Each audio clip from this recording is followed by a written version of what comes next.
Mesdames et messieurs, bienvenue à ce nouveau numéro de Check-up. Elle ravage la santé oculaire de nombreuses personnes, bien qu'elle ait une pathologie pas très connue. Le glaucome arrive un peu comme un voleur, de façon insidieuse et s'attaque au nerf optique, provoquant souvent des lésions qui progressivement anéantissent la vision. Le glaucome s'attaque généralement aux personnes de plus de 45 ans. Pour en parler, nous recevons le docteur Dieudonné Ngoy. Il est ophtalmologue et responsable de la clinique Ariel. On se retrouve tout juste après ce dossier. Souffrant d'un glaucome à angle ouvert, ce patient va bénéficier d'un traitement au laser SLT. La thérapeutique ne dure que 3 à 5 minutes, mais lui sera bénéfique pour stabiliser sa tension oculaire. Quelques gouttes, un gel, puis des rayons ultraviolets non nuisibles et le traitement est fait. Au-delà du traitement médicamenteux et chirurgical, le traitement au laser, principalement au laser SLT, est efficace pour stabiliser la tension de l'œil et est moins coûteux. Un autre avantage de ce traitement est qu'il peut être répété après quelques années de suivi en cas de hausse de tension oculaire. Dans notre milieu africain, le SLT donne beaucoup plus des résultats favorables par rapport aux autres traitements parce qu'il est moins coûteux pour le malade. L'avantage aussi de ce traitement au laser, c'est que ça peut être répété. Donc après les 3 ans, en dehors les 3 ans d'ailleurs, le malade est suivi. Chaque fois, il vient au contrôle pour évaluer la tension. Et le malade qui subit ce traitement peut rester 2 à 3 ans sans utiliser un quelconque médicament. Dieudonné Ngoy, ophtalmologiste et responsable du cabinet Ariel, tient à vulgariser ce traitement dont les résultats sont très positifs sur le patient souffrant de glaucome. Le but de ce traitement, que la tension soit maîtrisée, qu'elle soit basse, pour préserver le nerf optique. Depuis que nous avons commencé ce traitement, nous avons remarqué que nos patients, après un suivi déjà de 3 mois, nos patients gardent des tensions assez basses. Et donc, nous sommes confiants pour que ce traitement puisse être vulgarisé, pour qu'il puisse être fait à large échelle dans nos milieux. Il ne dérange pas, juste une petite gêne après le traitement. Actuellement disponible en RDC, le traitement au laser SLT a maintes fois prouvé ses mérites dans plusieurs pays africains dans le traitement du glaucome.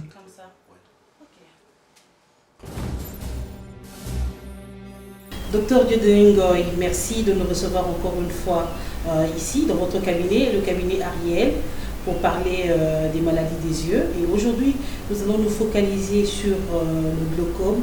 Docteur, lorsqu'on entend parler du glaucome, ce mot glaucome, qu'est-ce qu'on doit comprendre? Le glaucome, c'est une neuropathie optique progressive. En deux termes simples, c'est l'augmentation, l'élévation de la tension de l'œil, la tension oculaire. Et cette élévation doit s'accompagner des déficits campiométriques, c'est-à-dire des déficits des pertes des cellules nerveuses. Donc, élévation de la tension avec perte des cellules nerveuses, c'est ça qu'on appelle glaucome. La tension augmente, ça crée des lésions et on perd progressivement sa vision. C'est quoi le taux normal pour une bonne tension oculaire? Il n'y a pas une valeur fixe, c'est entre deux extrêmes, entre le 9 mm de mercure et 21 mm de mercure.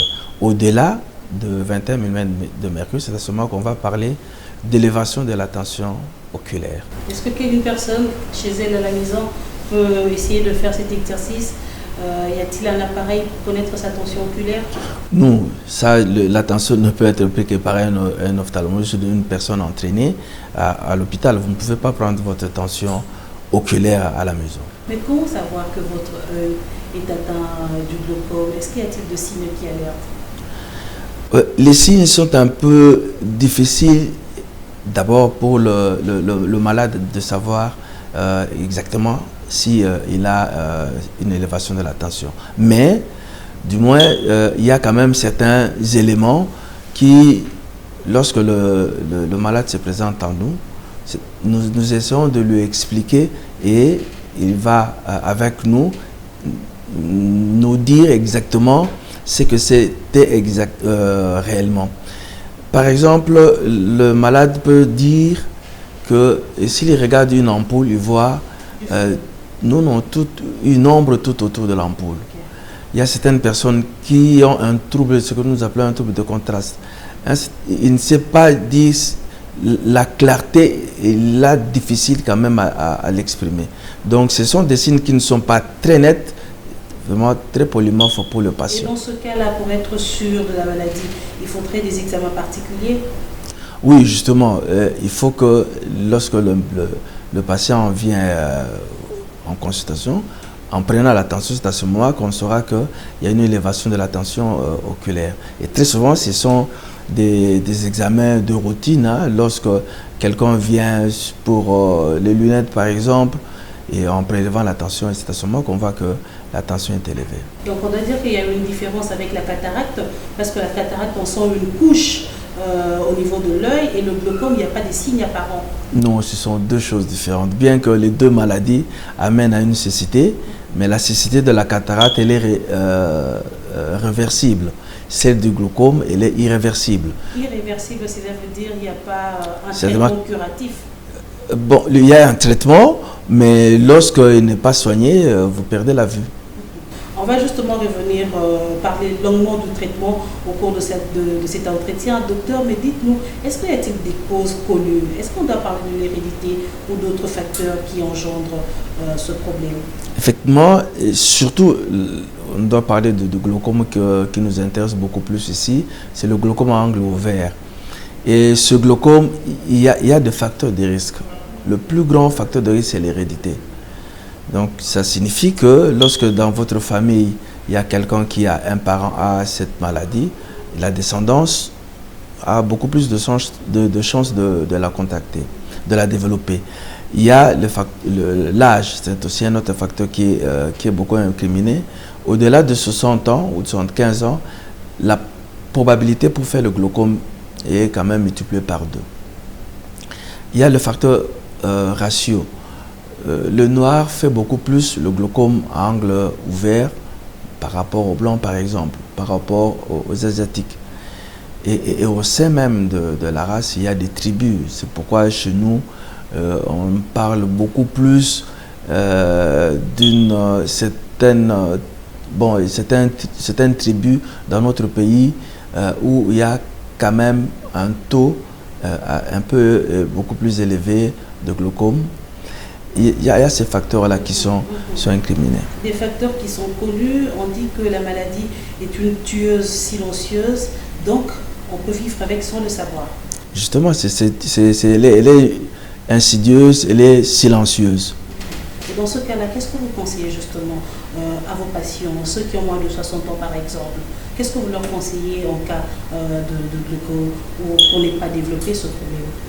Oui, le seul conseil que nous pouvons donner à nos patients, à nos frères, nos compatriotes, c'est de se faire examiner ne fût-ce qu'une fois. Et quand vous le faites, et lorsqu'on va découvrir que vous avez une élévation de la tension, et vous serez soigné. On découvre que vous avez une élévation de la tension oculaire. Docteur, quels sont les traitements qui sont conseillés? Vous parlez de soigner le patient, mais quels sont ces traitements que vous utilisez? Juste des collyres ou bien il y a autre chose? Oui, il y a le traitement médical qui est à base de collyres. C'est le traitement le plus répandu, c'est celui qu'on utilise beaucoup plus. Il y a le traitement chirurgical qui est aussi utilisé. Et il y a le laser qu'on utilise, qu'on a beaucoup commencé aussi à utiliser actuellement, surtout dans notre milieu, dans nos milieux africains. Vous parlez du traitement médicamenteux, vous parlez de la chirurgie, vous parlez du laser. Quel est le meilleur traitement? Qu'est-ce qui pourrait intéresser un peu plus? Oui, ici chez nous, je pense c'est beaucoup plus le laser qui peut nous intéresser. Le traitement médical coûte cher. C'est beaucoup plus, c'est ça le mauvais côté de ce traitement, il coûte cher. En deuxième lieu, maintenant, on a remarqué qu'il a beaucoup d'effets secondaires. Et c'est-à-dire que ce traitement perturbe la surface oculaire. C'est pour cette raison d'ailleurs qu'il commence un peu à faire place au traitement au laser. Et doit-on dire que ce traitement par laser, docteur, est sans risque? Non, il est sans risque. Il n'a pas d'effet secondaire. Surtout le laser, c'est le laser SLT, puisqu'il y a plusieurs types de lasers. Au départ, on utilisait le ALT. C'était le laser argon. Mais le laser argon a des complications. Le laser argon brûle. Il laisse des cicatrices. Par contre, le SLT ne brûle pas. Et le SLT, sans danger. Il est sans danger. Il est sans danger, il ne brûle pas. On peut le répéter. Et donc, si on l'utilise chez un patient aujourd'hui, en 2 ans, 3 ans, on peut le répéter. Si le malade est, bien sûr, le malade doit être suivi. Lorsqu'on le réalise, la tension va baisser. Et après 2 ans, pendant tout ce temps-là, jusqu'à 2 ans, on peut le répéter. Par contre, avec le ALT, avec l'argon, on ne peut pas le répéter. Donc, si je vous comprends bien, Dr Ngoy, vous faites un premier traitement et le patient pourrait recevoir le second traitement 2 ans après. Il peut 2 ou 3 ans après. Mais pendant ce temps, le malade doit être suivi. On doit vérifier chaque fois que la tension elle est maintenue à des valeurs normales. Le laser ST soigne-t-il le problème, soulage le problème, ou bien ce n'est qu'un calmant? Non, on ne guérit pas avec ce traitement. Le problème, c'est baisser la tension pour préserver la fonction visuelle. C'est ça le but. Donc, on baisse la tension. Ce traitement a pour but de baisser la tension et le malade doit être suivi. On peut le répéter. Son intérêt, son avantage par rapport au traitement médicamenteux, par exemple, au collyre, c'est qu'il ne donne pas de complications au niveau de la surface oculaire. Si on doit comparer le coût, il coûte un peu moins cher par rapport au traitement médicamenteux. Et c'est d'ailleurs le traitement qui est beaucoup plus recommandé maintenant pour nos pays africains. Doit-on dire que c'est récent, en Afrique par exemple? Il y a une dizaine d'années qu'on a commencé. Nos amis ivoiriens, nos amis sénégalais, un peu beaucoup plus avancés que nous, mais nous venons de commencer avec ça et ils nous donnent de très très bons résultats. Nous venons de commencer avec ça, donc vous parlez de la République démocratique du Congo. Ce traitement est disponible ici à Kinshasa. Est-ce qu'on peut en bénéficier juste ici à Ariel ou bien ailleurs également? Jusque-là, nous sommes encore les premiers à en avoir et nous l'utilisons ici chez nous. Docteur, quelles sont les garanties? Est-ce que vous avez déjà pratiqué ce traitement plutôt chez certains malades, chez certains de vos patients et vous avez eu des résultats positifs? Oui, je viens de vous le dire, nous l'avons déjà commencé, nous avons des très très bons résultats. Ça fait déjà une année, 2 ans maintenant que nous avons commencé ce traitement et nous sommes fiers, nous sommes contents des résultats que nous obtenons. En République démocratique du Congo, à Kinshasa, c'est peut-être un constat, on peut peut-être se tromper, on ne sait jamais. Les gens ont de plus en plus peur à se faire soigner par laser, des rayons laser. Certains disent que ces rayons peuvent causer d'autres problèmes de la santé humaine. D'autres disent que le traitement par laser coûte un peu plus cher. Docteur, vous, qu'est-ce que vous pensez? Est-ce que les gens ont juste peur ou bien c'est les coûts qui posent problème? Est-ce un problème de culture? Qu'est-ce que vous, en tant qu'ophtalmologue qui pratiquez le laser pour soigner vos patients, vous pouviez dire de ça? Bon, ce sont des peurs injustifiées. Ce sont des peurs injustifiées. Peut-être c'est un problème de culture. Mais, bon, lorsque je dois utiliser ce traitement chez un patient, je n'impose pas. On parle avec lui, on échange. Je lui explique les avantages de ce traitement. Je lui dis qu'il ne donne pas de complications. Le traitement, le SLT ne donne pas de complications. Ça, bon, il peut avoir quelque chose, un petit œdème, mais sinon, ça ne donne pas de complications. Nous devons plutôt expliquer aux gens, à nos malades, que il n'y a rien, il ne faut pas qu'ils aient peur. Ce sont des lasers qui sont bien ciblés. On ne le largue pas n'importe où. On l'envoie tout juste au niveau du trabéculum. C'est l'endroit où on fait ce traitement. Et à ce niveau-là, il n'y a aucune complication qui survient. Donc il n'y a pas de crainte à avoir. Il n'y a pas de crainte. Avez-vous déjà rencontré des cas de réticence? Bien sûr, il y a des gens qui disent c'est quoi. Bon, par après, certains reviennent pour ce traitement. Quand ils comparent le prix, quand ils voient les effets secondaires des collyres, parce que le gros problème avec les collyres, ce sont les complications au niveau de la surface oculaire. L'œil est rouge, vous larmoyez, il y a des sensations de sable. Toutes ces complications-là font qu'il faut de temps en temps, de temps à autre, on arrive soit à réduire le nombre de gouttes, parce que plus vous donnez les gouttes, plus vous en mettez, plus il y a de complications. Plus l'observance est moindre et la tolérance aussi est moindre. Et donc, l'efficacité, elle est meilleure avec le SLT. Docteur, par rapport. Il y a un problème aujourd'hui, c'est l'automédication.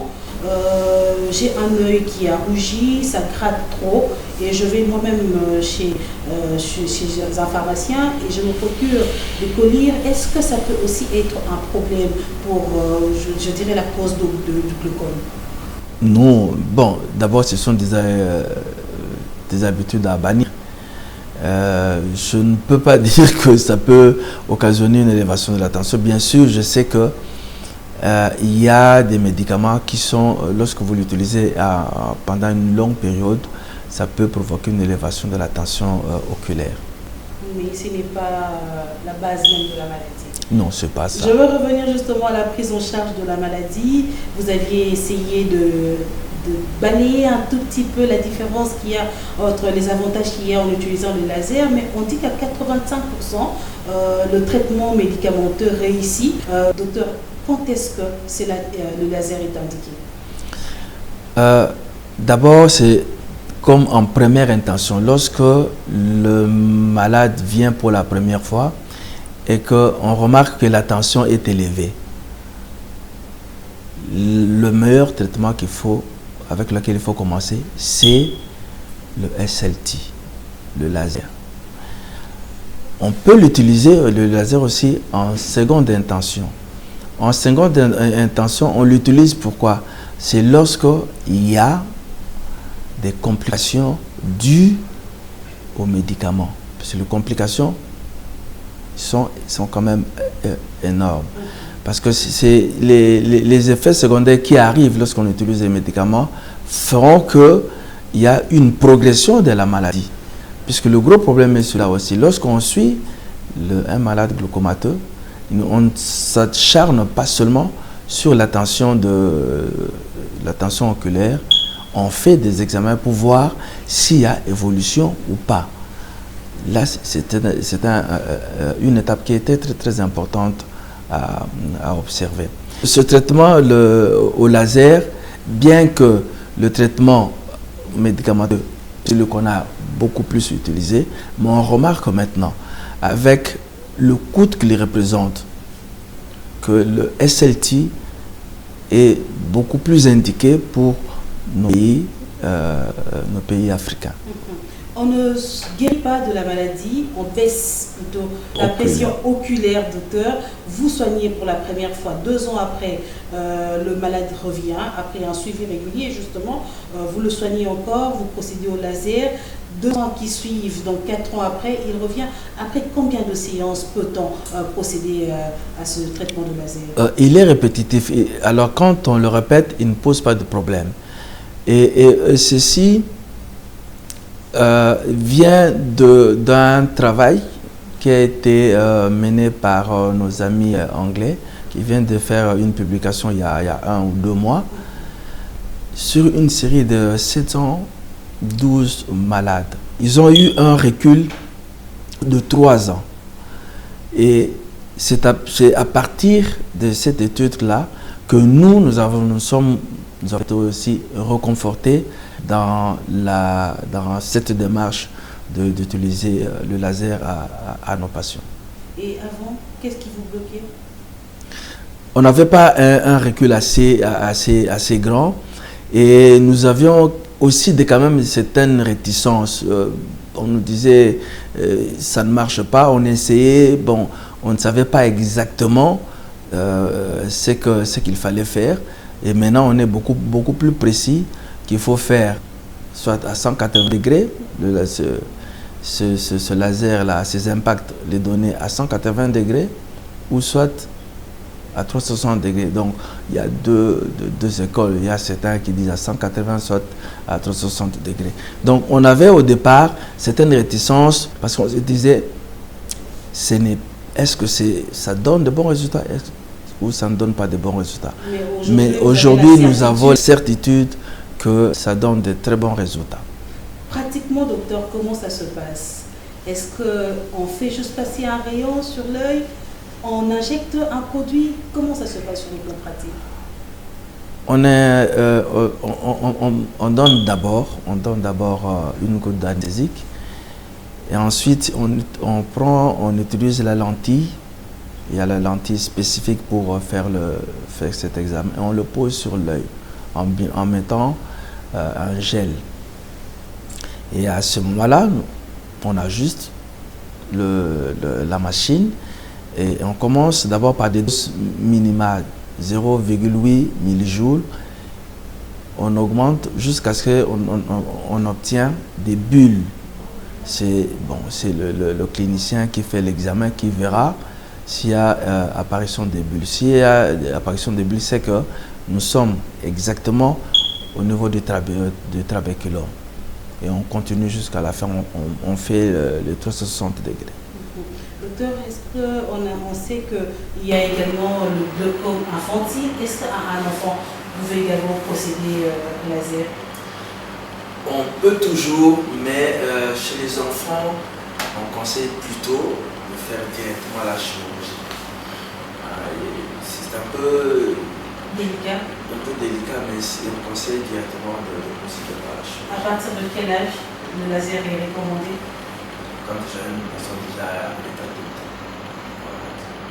Est-ce qu'on doit dire que l'alimentation est également un des facteurs de toutes ces maladies que nous rencontrons aujourd'hui, notamment le glaucome? Non, l'alimentation n'a aucun effet. Mais non, on ne fait pas aucun effet là-dessus. Mais tout simplement, il y a certaines habitudes.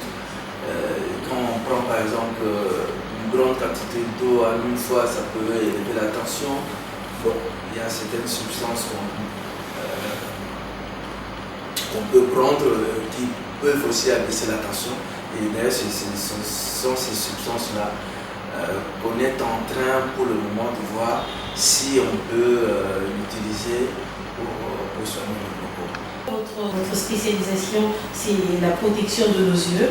Est-ce que vous sensibilisez davantage la population sur toutes ces maladies qui touchent l'œil? Ce que je fais maintenant, je pense que c'est la sensibilisation. Vous êtes en train de nous aider pour que nous puissions aller vers nos patients, vers nos compatriotes pour leur expliquer ce que c'est. Ils doivent savoir. Lorsque le patient vient au cabinet, ça ne doit pas être tout simplement une sorte de monologue. Non. On pose le problème au patient. Le patient doit aussi donner son avis. S'il doit accepter ou pas le traitement, il doit comprendre ce que c'est. Il doit savoir ce que c'est sa maladie. Donc, il faut que ces échanges-là soient beaucoup plus spontanés, beaucoup plus francs entre le patient et son médecin. Parce qu'il y a certaines pratiques. Peut-être le malade sort du cabinet, vous me posez la question, qu'est-ce qu'on vous a fait? Il ne sait pas. C'est pas normal. Vous devez savoir de quoi vous souffrez. Vous devez savoir ce qu'on a fait souffrir. Posez des questions. Et le médecin est dans le droit de répondre. Moi, c'est ce que je fais avec mes patients. Des innovations en innovation, le cabinet Ariel reçoit beaucoup des patients et je crois que ce patient ressort soulagé, ce patient ressent avec un air un peu plus optimiste. Docteur, quel conseil donneriez-vous à toutes ces personnes qui sont peut-être susceptibles de développer cette maladie qu'on appelle le glaucome, mais qui s'ignorent encore? Quel conseil vous pouvez donner à tous ceux-là qui sont en train de nous suivre, qui en souffrent peut-être quelque part et qui n'ont pas reçu un traitement adéquat? Qu'est-ce que vous pourriez leur dire à ceux qui vous suivent en ce moment? Le seul conseil, c'est de se faire examiner, de ne pas attendre de ne pas attendre que le moment où vous avez perdu votre œil, par exemple. Donc il faut avoir cette culture-là. Nous devons avoir cette culture de voir le médecin même si on n'a rien. Et on doit le développer. Et je demanderais à nos compatriotes d'avoir cette habitude-là. Parce que très souvent, pour cette maladie, beaucoup de gens qui nous arrivent, ils ont déjà perdu un œil. J'ai reçu hier un ami qui ne se savait pas, il me dit je ne vois plus à mon œil. Et je le vois, il a déjà perdu un œil.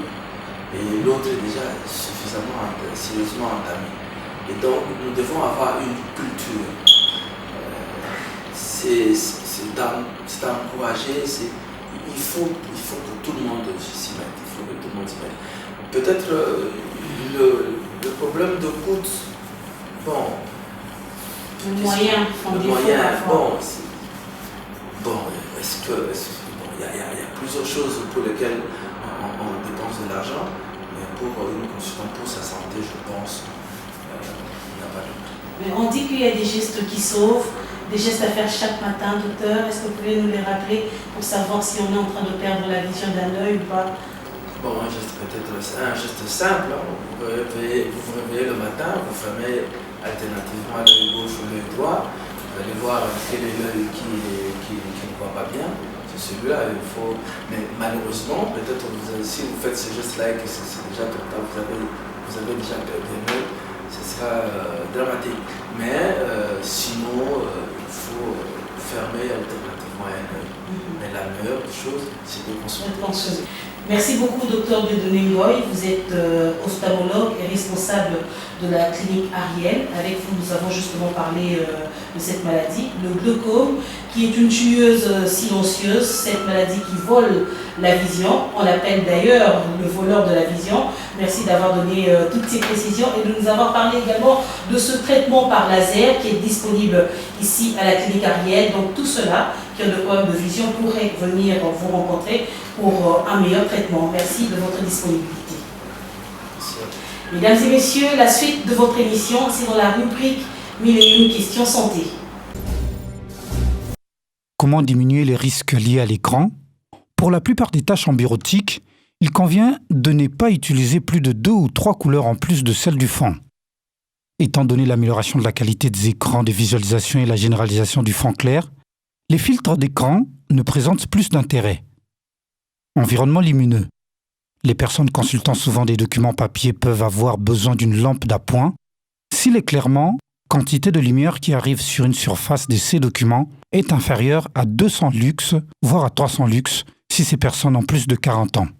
Cette lampe devrait posséder soit une grille de défilement, soit un réflecteur qui distribue plus la lumière d'un côté que de l'autre, réflecteur asymétrique ou être équipé de LED.